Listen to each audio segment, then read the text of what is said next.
आपका स्टडी अड्डा प्रो में स्वागत है। ब्रिटिश कालीन शिक्षा व्यवस्था। तो चलिए शुरू करते हैं।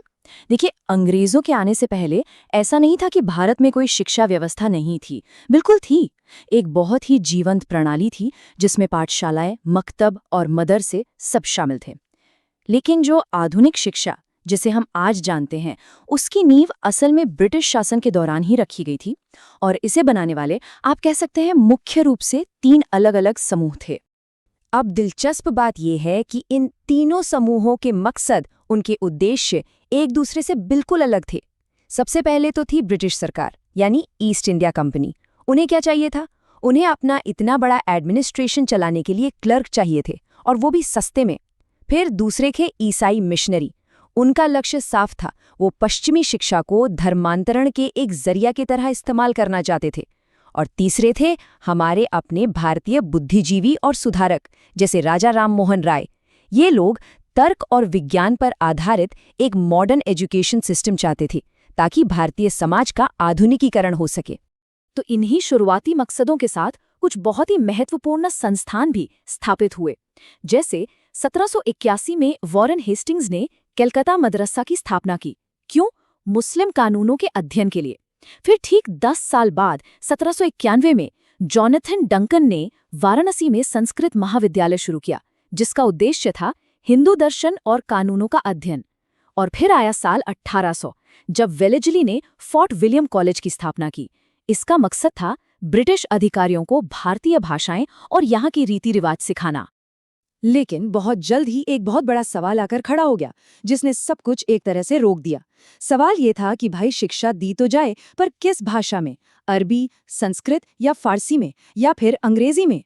और पढ़ाया क्या जाए? भारत का पारंपरिक ज्ञान या फिर वेस्टर्न साइंस? बस इसी एक सवाल ने ब्रिटिश भारत की शिक्षा नीति में सबसे बड़े वैचारिक संघर्ष को जन्म दे दिया, और इसी को हम आंग्ल प्राच्य विवाद के नाम से जानते हैं। तो ये जो वैचारिक मतभेद था, ये साफ साफ 2 खेमों में बटा हुआ था। एक तरफ थे प्राच्यवादी या ओरिएंटलिस्ट्स। ये लोग मानते थे कि भारत की जो पारंपरिक शिक्षा है, यहाँ की जो भाषाएं हैं, उनका सम्मान किया जाना चाहिए। और फिर दूसरी तरफ थे आंग्लवादी या एंग्लिसिस्ट्स। इनका नेतृत्व कर रहे थे लॉर्ड मैकाले जैसे प्रभावशाली लोग, और इनका मानना था कि भाई अंग्रेजी भाषा और पश्चिमी विज्ञान ही सबसे बेहतर हैं, श्रेष्ठ हैं। और ये सिर्फ कोई किताबी बहस नहीं थी, इसके असली परिणाम भी थे। सोचिए, 1813 के चार्टर एक्ट में भारतीय शिक्षा के लिए हर साल 1 लाख रुपए रखे गए। लेकिन इस लड़ाई की वजह से, इस गहरे मतभेद के कारण, वो पैसा लगभग 20 सालों तक खर्च ही नहीं हो सका। और फिर साल 1835 में आकर ये गतिरोध टूटा। लॉर्ड विलियम बेंटिक की सरकार थी, और लॉर्ड मैकाले ने अपना वो मशहूर मैकाले मिनट पेश किया। बस इस एक डॉक्यूमेंट ने पूरी बहस को ही खत्म कर दिया और भारत की शिक्षा नीति की दिशा हमेशा हमेशा के लिए बदल दी। मैकाले का मकसद बिल्कुल साफ था। वो भारतीयों का एक ऐसा वर्ग, एक ऐसी क्लास बनाना चाहते थे जो, जैसा उन्होंने खुद कहा था, रक्त और रंग में तो भारतीय हों, लेकिन स्वाद, विचारों, नैतिकता और बुद्धि में अंग्रेज हों। और ये लोग क्या करते? ये लोग औपनिवेशिक सरकार और आम भारतीय जनता के बीच एक तरह से दुभाषी, मतलब इंटरप्रेटर का काम करते, जिससे अंग्रेजों का शासन चलाना और आसान हो जाता। तो इसी सोच से जन्म हुआ अधोगामी निष्पंदन के सिद्धांत का। इसे डाउनवर्ड फिल्ट्रेशन थ्योरी भी कहते हैं। आइडिया बहुत सिंपल था, ये कि सरकार सिर्फ समाज के ऊंचे और मध्यम वर्ग के कुछ लोगों को अंग्रेजी में पढ़ाएगी, और फिर ये उम्मीद की गई कि ये ज्ञान एक फिल्टर की तरह धीरे धीरे छन छन कर नीचे आम जनता तक अपने आप ही पहुंच जाएगा। ठीक है, तो मैकाले के मिनट ने डायरेक्शन तो सेट कर दिया, लेकिन अब एक प्रॉपर सिस्टम, एक व्यवस्थित ढांचा बनाने की जरूरत थी। तो इसके बाद कई और महत्वपूर्ण नीतियां आईं, जिन्होंने भारत में ब्रिटिश शिक्षा की पूरी व्यवस्था की नींव रखी। और इस दिशा में जो सबसे बड़ा और सबसे जरूरी कदम था, वो था 1854 का सर चार्ल्स वुड का डिस्पैच। इसे अक्सर भारत में अंग्रेजी शिक्षा का मैग्ना कार्टा भी कहा जाता है। पता है क्यों? क्योंकि इसने पहली बार प्राइमरी लेवल से लेकर यूनिवर्सिटी लेवल तक की शिक्षा के लिए एक बहुत ही व्यापक, मतलब एक कॉम्प्रिहेंसिव योजना पेश की। और इसकी जो सिफारिशें थीं, वो एक तरह से क्रांतिकारी थीं। सबसे पहली और बड़ी बात, इसने मैकाले की डाउनवर्ड फिल्ट्रेशन थ्योरी को ऑफिशियली खारिज कर दिया। इसका मतलब ये हुआ कि अब सरकार को आम जनता की शिक्षा की जिम्मेदारी लेनी होगी। फिर इसने सुझाव दिया कि जो प्राइमरी एजुकेशन है वो तो स्थानीय भाषाओं में हो, लेकिन हायर एजुकेशन अंग्रेजी में दी जाए। इसने महिलाओं की शिक्षा को बढ़ावा देने की भी बात की और सबसे ज़रूरी, कलकत्ता, बॉम्बे और मद्रास में लंदन यूनिवर्सिटी के मॉडल पर मॉडर्न यूनिवर्सिटीज़ बनाने का रास्ता साफ कर दिया। अब देखिए, वुड्स डिस्पैच को आए लगभग 30 साल हो गए थे, तो अब ये देखने का समय था कि भाई ज़मीन पर असल में कितना काम हुआ है। और इसी मकसद से 1882 में हंटर आयोग बनाया गया। इसका मुख्य फोकस था प्राइमरी और सेकेंडरी एजुकेशन की स्थिति को रिव्यू करना। हंटर आयोग ने कुछ बड़े ही प्रैक्टिकल सुझाव दिए।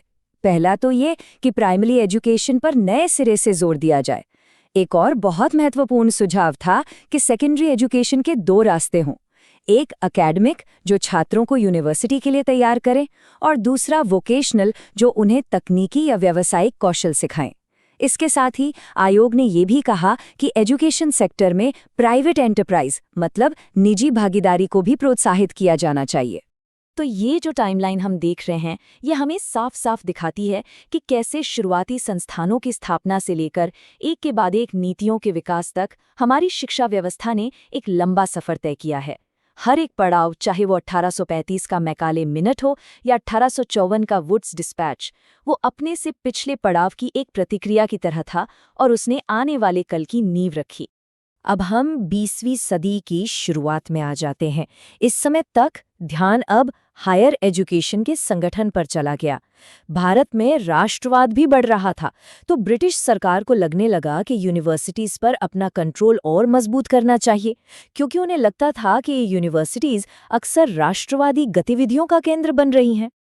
और इसी मकसद से 1904 में भारतीय विश्वविद्यालय अधिनियम लाया गया। ये सर थॉमस रैले आयोग की सिफारिशों पर आधारित था। इस कानून ने यूनिवर्सिटीज़ का अपने से जुड़े कॉलेजों पर कंट्रोल बहुत ज़्यादा बढ़ा दिया। एफिलिएशन यानी कॉलेजों को मान्यता देने के नियम इतने सख्त कर दिए गए कि कई राष्ट्रवादी नेताओं को लगा कि ये तो सरकार की एक साजिश है ताकि शिक्षा का प्रसार रोका जा सके। तो 20वीं सदी में 2 चीज़ें एक साथ तेज़ी से बढ़ीं। एक तो भारतीय राष्ट्रवाद और दूसरी शिक्षा की मांग। इसके जवाब में ब्रिटिश सरकार को भी समय समय पर कई आयोग और समितियां बनानी पड़ी। इनका काम था मौजूदा सिस्टम का मूल्यांकन करना और सुधारों के लिए सुझाव देना। इनमें से कुछ प्रमुख थे, चलिए देखते हैं। पहला, 1917 का सैडलर आयोग। इसने कहा कि स्कूल और यूनिवर्सिटी की पढ़ाई को अलग करने के लिए एक इंटरमीडिएट बोर्ड बनाया जाए। फिर 1929 में आई हटोग समिति। इसने कहा कि भाई बस स्कूल कॉलेज खोलने पर ध्यान मत दो, शिक्षा की क्वालिटी पर भी ध्यान दो। और फिर आया 1944 में सार्जेंट आयोग, जिसने एक बहुत ही आगे की सोच वाला विचार रखा, 6 से 14 साल तक के बच्चों के लिए मुफ्त और अनिवार्य शिक्षा का प्रस्ताव। और यही प्रस्ताव आगे चलकर स्वतंत्र भारत की शिक्षा नीति का आधार भी बना। लेकिन रुकिए, ये कहानी सिर्फ ब्रिटिश नीतियों की नहीं है। इसी दौर में ब्रिटिश सिस्टम के जवाब में हमारे भारतीय विचारकों ने भी अपने वैकल्पिक मतलब ऑल्टरनेटिव विचार सामने रखे। ऐसे विचार जो भारत की ज़रूरतों और संस्कृति के ज़्यादा करीब थे। और इसका सबसे मजबूत उदाहरण है महात्मा गांधी का नई तालीम का सिद्धांत। उन्होंने सिर्फ किताबी ज्ञान की जगह सीखते हुए कमाने मतलब अर्न व्हाइल यू लर्न पर जोर दिया, ताकि शिक्षा बच्चों को आत्मनिर्भर बना सके। उन्होंने शिक्षा को स्थानीय हुनर और समुदाय से जोड़ा और ये भी कहा कि पढ़ाई का माध्यम हिंदुस्तानी भाषा यानी हिंदी उर्दू का मिश्रण होनी चाहिए। और इसी तरह रविंद्रनाथ टैगोर ने भी शांति निकेतन की स्थापना के जरिए एक अलग नजरिया पेश किया। उनका जोर था प्रकृति के साथ सीखने और कलात्मक अभिव्यक्ति पर। उनका मानना था कि सच्ची शिक्षा वही है जो इंसान को सिर्फ अपने देश से ही नहीं बल्कि पूरी मानवता और पूरी दुनिया से जोड़े।